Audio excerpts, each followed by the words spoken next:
Samantala, I woke up in an unfamiliar room. I realized I'm in a hospital when I saw a nurse checking my IV drips. "Ma'am, gising na pala kayo," the nurse said while smiling. "Kailan pa ako dito?" tanong ko sa kanya.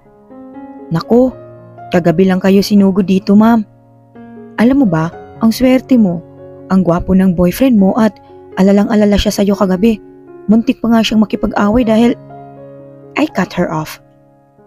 Ang daldal nitong babaeng to. Tsaka, boyfriend? Kailan pa ako nagkaroon ng boyfriend? "Okay, labas na." Inis na sabi ko sa kanya. Lumabas naman agad siya pagkasabi ko nun. Napabuntong hininga na lamang ako. Buhay pa ako. Drevon saved me twice in my near-death situations. He's like my guardian angel. May guardian angel din ba ang mga demonyo? "You're awake." Drevon entered my room when his usual cold and emotionless face. Unti na lang magkamukha na sila ni Spade. Speaking of Spade, does he know that I'm still alive? Thanks, I awkwardly said at iniiwas ang tingin sa kanya. This is my first time thanking someone. He's worth my first time anyways. "Don't thank me. I wouldn't pay for your hospital bills," he said and sat on the sofa. I just rolled my eyes on him. I remember, tumalon nga pala ako sa pool. Obviously, sira ang phone ko. Paano ko matatawagan si Skies? "I can't go to school today," I heard Drevon said. Akala ko ako ang kausap niya, pero may kausap pala siya sa phone niya. "I'm at the hospital, accompanying a stupid lady," he said and looked at me. Stupid lady? Is that me? He hung up the phone at habang nakatingin pa rin sa akin. "You don't need to be here. Lalabas na ako ngayon." Inis na sabi ko sa kanya. I tried to sit kahit medyo masakit pang tagiliran ko. "I can manage this. I've been in hundreds of similar situations. This is normal in my life." "Why do you have a gunshot?" he said as he looked at me with seriousness. I can't really read his emotion. He's good at hiding them. "May lasing lang doon at akong napagtripan," I answered him without looking at his eyes. "Yeah, even a 5-year-old kid wouldn't buy that shitty alibi," he said and he sounds so pissed off.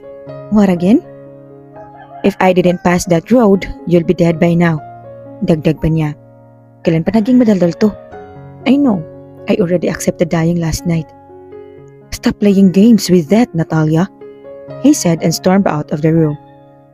I've been playing games with that since I entered the night mafia. But I always won. I wonder how long this winning streak would last. Bumalik na lamang ako sa pagkakahiga at pinikit ang mga mata. I felt the door opens. Walk out, babalik rin pala. "So, you're still alive, ha?" Agad akong napadilat ng mata at napaupo sa boses na narinig ko. Ouch! I screamed and hold my waist. Damn, may sugat nga pala ako. Agad naman akong nakabawi at tumingin sa taong pumasok sa room ko. "Mr. Knight?" I saw him sit at where Drevon is sitting a while ago. I can feel his cold stares on me. I look at him and I can't stop myself from being pissed at him. He's a jerk. Pero sino ba ako para mainis? I'm just a mere reaper. I would die or live according to their plans. "You turned off your receiver last night," he said in a matter-of-fact tone. "You can't do anything unless I said so. You would only follow my fucking order. Do you understand that, Reaper?" I look at him, but he's just a plain cold person. I can't read what's on his mind. "Whatever you say, Mr. Knight." I can't hide the annoyance in my tone. Ay, ang sakit niya sa ulo. Kung hindi lang siya anak ni Mr. Max, ay kanina ko pa nabatukan to. Samantala, back to my normal routine, andito na naman ako sa Mayhem High. Kakalabas ko lang ng hospital kahapon at nang malaman iyon ni Skykes ay nag-freak out talaga siya. She said she want to kill Spade for doing that. I just laugh at her, as if she can do that. I can still feel the pain on my waist but I can manage it. Kayang-kaya ko naman talaga yung sakit. Kung hindi lang talaga ako mauubusan ng dugo, ay baka rumampa pa ako paalis sa lugar na yun. And since Drevon stormed out of the room, ay hindi na siya muling bumalik pa. That's good dahil baka intrigahin pa ako nun Alam niyo namang nagiging madaldal na yun these days. Natalia!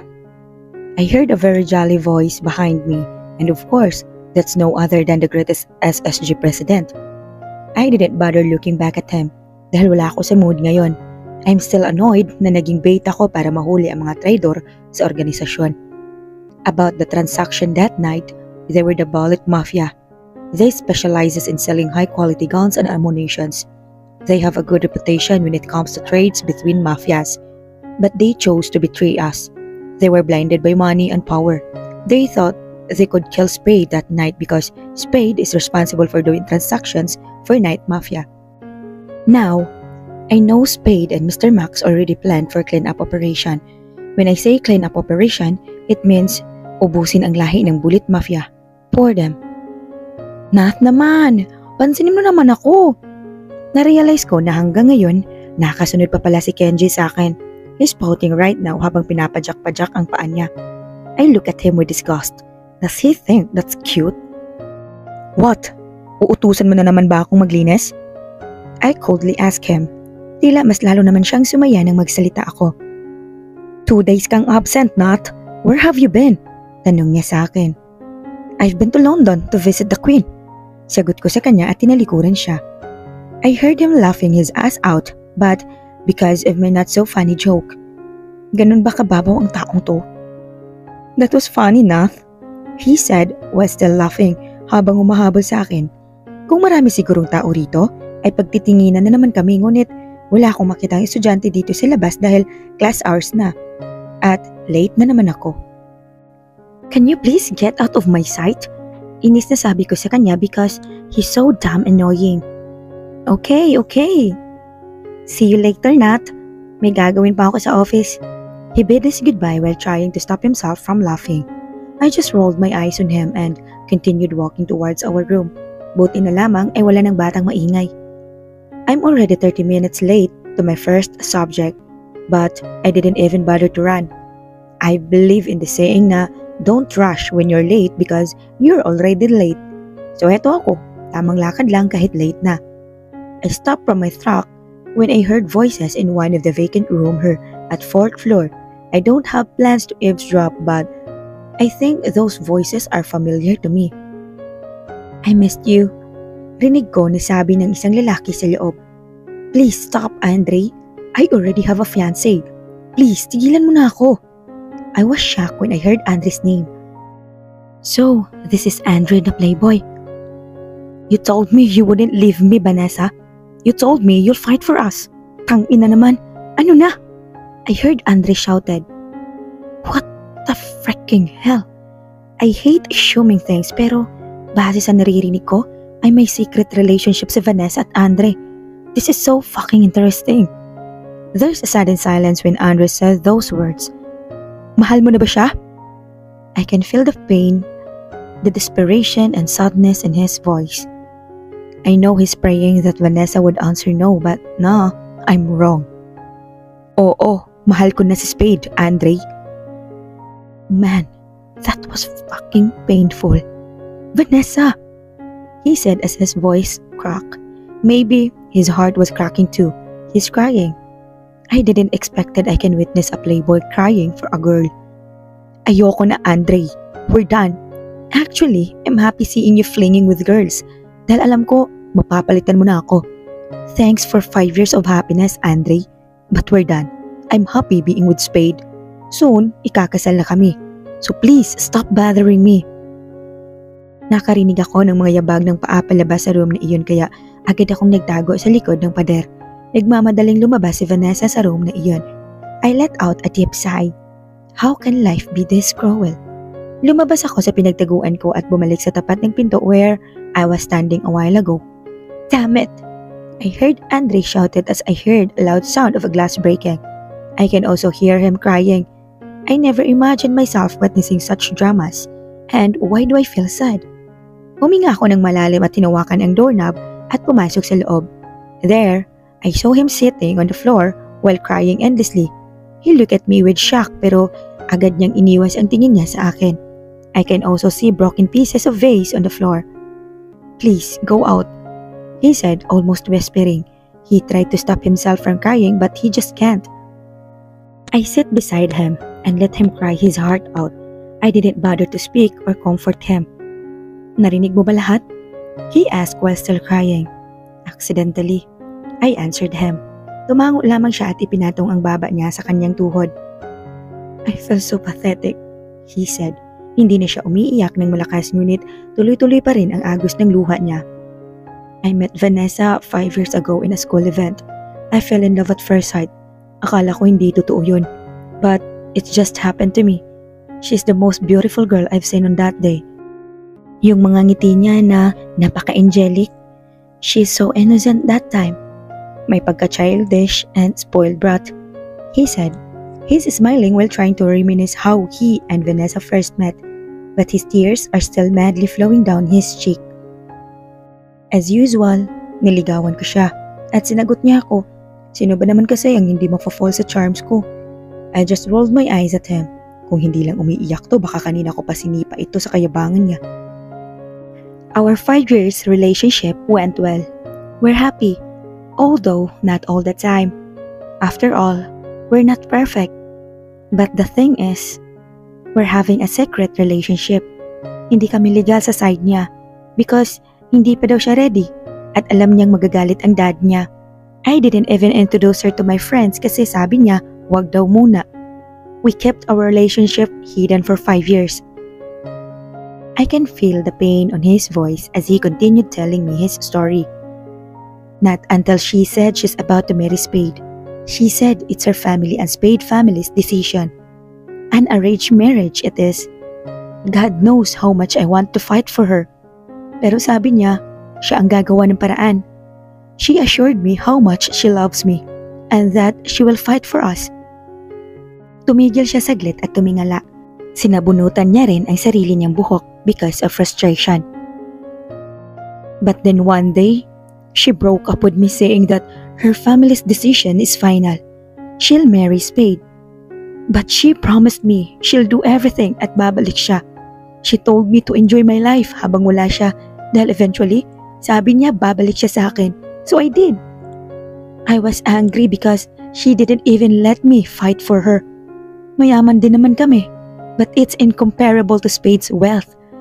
Nakipag-fling ako sa maraming babae to make her jealous at sabihin niyang sa aking ipaglaban ko siya at babalik na siya. Then this happened. Huminga siya ng malalim bago magsalita ulit. Mahal na pala niya si Spade and I'm so stupid to expect that she'll come back to me. Sa dami ng tao, bakit kaibigan ko pa? He said with pain and sadness evident in his voice. Hindi na siya muling nagsalita and I can hear him sobbing again. I don't know how should I comfort him. I've never been in that situation. I don't know what should I say. Napagdesisyonan kong tumayo at pinagpagan ang aking pantalon. Wipe your tears, tara. I said and he looked at me. Magang-maga ang mga mata niya kakaiyak. May bahid ng pagtataka sa mukha niya kaya iniabot ko sa kanya ang kamay ko upang tulungan siyang tumayo. Agad naman niyang tinanggap iyon at hinatak ang kamay ko. Medyo napadaing ako dahil kumirot ang sugat ko sa ginawa niya. But I didn't let him notice that. Where are we going? Tanong niya at nagsimulang punasan ang kanyang mukha gamit ang kanyang panyo. Maglalabas ng sama ng loob. Samantala, where the hell are we? He said habang nililibot ang mata sa lugar. Nilibot ko rin ang paningin ko. I can see glass bottles, water goblets, vases, mga sirang speakers and TV, monitors at mga bagay na babasagin. This is the break room. I answered sabay abot sa kanya ng mask, gloves at baseball bat. Kahit nagtataka ay tinanggap niya ang aking inabot. Are you ready? I asked nang mailagay na namin ang maskara at gloves. What are we gonna do? Tanong niya na tila hindi pa rin alam ang nangyayari. Ang slow naman ng tao na to. Break every little fucking thing you see. Let out your anger. I said and hit the vase beside me. It makes a loud noise that shocked him. Seriously? He asked in disbelief. Dead serious. I said and started breaking every breakable things that I can see. I heard him starting to hit things too, which made me smile in my mind. Fuck you, Vanessa! I heard him shout as he hits those glasses. The room is big enough para sa aming dalawa. Marami ding pwedeng basagin kaya mananawa ka talaga kakapalo sa mga ito. I don't usually go here dahil kapag galit ako ay tao ang binubugbog ko. But not for now dahil I'm still injured. Bala ko sana siyang dalhin sa lungga ng mga adik at makipagbugbugan kami doon. Ngunit kalalabas ko lamang ng hospital kaya next time na lang siguro. I'm still very annoyed to what happened that night kaya gusto ko rin talagang magpunta rito. Maybe after this, mawawala na lahat ng sama ng loob ko at makakapagtrabaho na ulit ako ng maayos. Damn, that was so satisfying, he said while laughing. Pagkatapos namin manawa sa kakabasag ay napagdesisyonan namin na bumalik na sa school. Maghahapon na rin at hindi na ako nakabalik sa klase ko. Hey, let's go to our dorm, he said to me while he's driving his car. I just gave him, "Are you serious, Luke?" I almost died entering that damn dorm, Andre, I said and rolled my eyes on him. I just heard him giggle on what I said. Don't worry, you have my permission. Gutom na ako, pagluluto kita, he said and he looked so proud. Masarap ba siyang magluto? I just nodded because I don't want to spoil the moment. He looks happy now, although I'm sure he's faking it. I know kahit konti ay nabawasan ang nararamdaman niya. Nandito na kami sa harap ng dorm nila pero nananatili muna kaming nakatayo sa harap ng pinto. Medyo kinakabahan din ako dahil baka nasa loob si Spade. Pero kakain lang naman kami. I don't see anything wrong with that. By the way, Natalia, thank you, he said sincerely and faced me. Thank you for listening and comforting me, he added and smiled at me. Wala yun? I said. But I didn't expected what he did next. He's hugging me very tight. His hugs is like telling me how hurt he was right now. I felt frozen for a moment. I didn't expect myself to hug him back, but I did. I can't understand why I'm hugging him back, or why did I comfort him because this is not so me. I really need this right now, he whispered while still hugging me. I just nodded and continued hugging him. Wala namang mali siya rito para sa akin. Buti na lamang ay walang tao. Oh, porn again? Agad akong napabitaw sa pagkakayakap sa kanya nang makarinig kami ng boses. We look at the door and we realizes it's already open at nakatayo ang 5 tao doon na halata ang pagkagulat sa mga mukha na parang nakakita sila ng multo. This is so awkward. So ano, kayo na ba talaga? Hiro said habang tila na-i-excite na naghihintay ng sagot. They still look shocked at walang balak magsalita. Ganon din kami ni Andre na parang nahuli sa ginagawa naming krimen. I look at them at nakita kung paano ako titigan ng masama ni Vanessa while clinging her arms to Spade na ngayon ay nakatingin rin ng masama sa akin. Iniiwas ko ang tingin ko sa kanila at napadako ang tingin ko kay Drevon na nakalagay lang ang kamay sa bulsa pero halata ang inis sa kanyang mukha. He's clenching his jaw again. I also saw Kenji na hanggang ngayon ay tila nabigla. Di na naka-move on. No one dared to talk at maging si Hiro na kaninang madaldal ay tila naramdaman ang tensyon sa paligid. Excuse us, kakain kami sa loob. At last, nagsalita din si Andre. But you can see him hurting and angry dahil nasa harap namin ngayon si Vanessa na nakakling ang mga kamay kay Spade. Ayun pala eh. Are you gonna cook, Dre? Hiro asked while trying to enlighten the dark aura surrounding us. Yeah, walang ganang sagot ni Andre. Guys, dito na lang tayo kumain. Huwag na tayong pumuntang cafeteria. Masiglang sabi ni Hiro. Wrong decision, dude. Sabay-sab kaming pumasok sa loob dahil sa sinabi ni Hiro. I can still feel the tense atmosphere dahil si Hiro lang ang nagsalita ng salita. I guess he's the normal one here dahil may cold, may childish, may bitchy at may playboy. As for now, siya pa lamang ang normal na tao sa kanila. Hey, dito ka muna. Magluluto lang ako. Napatingin kaming lahat kay Andre nang kausapin niya ako. Nandito na kami sa sala at nakaupo na sila while me and Andre are still standing. Ha? Mukha kang tangang sagot ko. Damn, don't tell me iiwan niya ako sa gantong klaseng atmosphere. Feel free to sit, Nat. Napatingin ako kay Kenji na sa wakas ay nagsalita din. He's back to being energetic at naka-move on na ata siya sa nakita niya kanina. What's wrong in hugging someone? Why are they reacting this way? Tutulungan ko na lang. I don't know why I am stuttering, but someone cut me off. Sit. I feel my heart jump when I heard that cold voice. He's looking at me like telling me, sit or you'll die. He's staring at me. No, he's glaring at me. Nakita kong naglakad na si Andre papunta sa kitchen at iniwan na niya akong tuluyan doon. Oh shit. Umupo naman ako agad dahil sa sinabi ni Spade. Iniiwas ko ang tingin ko sa kanila dahil tang ina ang awkward dito. Feeling ko nakatingin sila sa akin lahat. Nath, sabi mo papasok ka, bakit hindi na kita nakita kanina sa room? Kenji asked, breaking the awkward atmosphere. But no, mas lalo lang niyang pina-awkward ang atmosphere. Maybe nag-date sila ni Andre. Hero said, and I just looked at him with disgust. Why would I date him? Why are you even here? Are you trying to flirt everyone here? Napataas ang kilay ko sa sinabi ni Vanessa. Tila na-provoke na naman ang mapayapa kong puso. No, di naman ako katulad mo eh. I said while staring directly on her eyes. I saw how shocked she was. Sa sinabi ko tila nag-aapoy ang kanyang mata. Bitch, what? I'm Spade's fiancé. That's why I'm here. She said while shouting at me. The heavy atmosphere becomes heavier because of us. Am I even asking? Pambabasag ko sa kanya kaya tila mas lalo siyang nainis. Girls, relax. Hero said, trying to ease the tension. I just rolled my eyes on her while she's still glaring at me. Kung hindi lang siguro ito fiancé ni Spade ay kanina ko pa dinukot ang mga mata niya. Guys, let's eat. I heard Andre said at agad naman silang nagpunta sa dining room. I was about to follow them when Vanessa forcefully pulled me. I look at them at nakitang nahuli kami sa kanila. What do you want? I boldly asked her.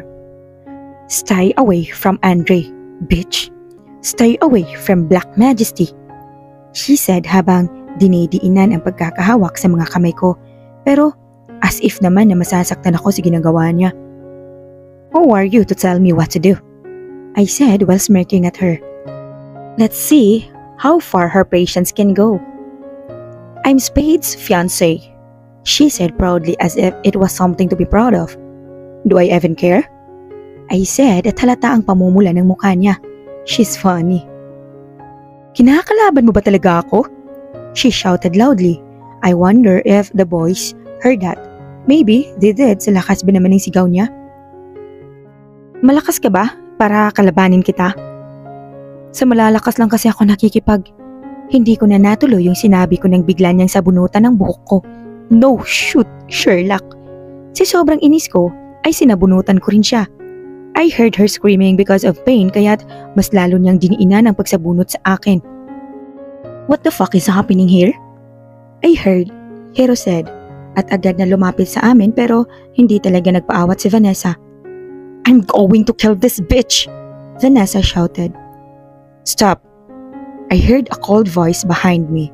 It's like a magic na kusa na lang nagpaluwag ng kapit ko sa buhok ni Vanessa. Pero nagulat ako nang bigla akong itulak ng sobrang lakas ni Vanessa. I felt my waist bump in the corner of a table. Fucking shit. Napayuko ako sa sobrang sakit at napahawak sa tagiliran ko. I tried to endure the pain at kinagat ang ibaba ng labi ko. I swear, I'm gonna kill that bitch. Spade, she hurted me first. I saw her cried at lumapit agad kay Spade at yumakap dito. I saw Spade looking so very angry at me. Napapikit na lamang ako sa sobrang inis at galit. I saw them all looking at me like I'm a sort of a criminal. I also saw Andre looking at me but he's not doing anything. I guess he's still weighing things. After all, she still loves Vanessa. Wala na talagang magandang nangyari pag pumapasok ako rito. What happened here? Spade asked coldly while waiting for an answer, while still looking at me straight to the eyes. She threatened me. Tapos, bigla na lang niya akong sinabunutan. Vanessa said while crying. Are they gonna believe in her lies? Maybe, yes. Because they are all looking at me na parang may ginawa akong mali. I just said, while still holding my waist, it's so damn fucking painful, but I have to endure this. I don't want them to see me suffering. I'm not a weak ass like this girl, Vanessa. You're bleeding. I look at Drevon when he said those words. Para sila nakakita ng multo while looking at me. Kunot noo ko silang tinignan at lahat sila nakatingin sa tagiliran ko. Oh shit! Agad akong napatingin sa kamay ko na nakalagay sa tagiliran ko. Nakitang punong-puno na ito ng dugo. Oo nga no. Sige, alis na ako, I said and turned my back on them na parang wala lang. I didn't let them see my face dahil baka makita nilang nasasaktan ako. Buwisit talagang Vanessa to. The pain is becoming unbearable. Medyo nahihilo na rin ako sa sobrang sakit. Maglalakad na sana ako nang may dalawang kamay ang humawak sa magkabilang braso ko. I looked at them and saw Drevon holding my right arm and Spade holding my left arm. I'll take her to the hospital, Drevon said while looking at Spade, clenching his jaw. No, I'll take her, Spade said coldly and looked at Drevon. Tila nagsusukatan sila ng tingin while glaring at each other. Hinila ako ni Drevon at ganun din ni Spade. Kunot noong akong tumingin sa kanila dahil parang ayaw nila magpatalo sa isa't isa. What are they doing? Mauubusan na ako ng dugo, I said awkwardly, trying to break those cold stares. I'll take her. Akong nagdala sa kanya rito. She's my responsibility. Napatingin kami kay Andre nang sa wakas ay nagsalita ito. Vanessa still looked very shocked sa dugong umaagos sa tagiliran ko. Fuck off, will you? Napalunok ako sa tono ng boses ni Spade. He looks scary right now and anytime parang papatay na siya. Ano bang nangyayari sa mga to? She won't make it to the hospital. We all looked at Kenji when he said that. Do you mean mamamatay na ako? Damn. That amount of blood flowing, she can't make it. Malayo pang hospital sa school na ito. He said seriously as if he knows and estimated everything. To my surprise, Spade lifted me like a newlywed couple. I told you to fuck off. He glared at them and he started to walk, but he's not going towards the door. He's going in the second floor towards the room with a black door. Kaya ko namang maglakad, I told him and pat his back para ibaba niya ako, but he continued walking. You're being disobedient, Reaper, he said na tanging ako lang ang nakakarinig. I gulped when I saw anger in his eyes. Hindi na ako muling nagsalita dahil nararamdaman ko na ang antok at pagkahilo. Don't sleep, he said coldly, pero hindi ko na napigilan ang sarili ko at tuluyan ang nagpalamon sa antok.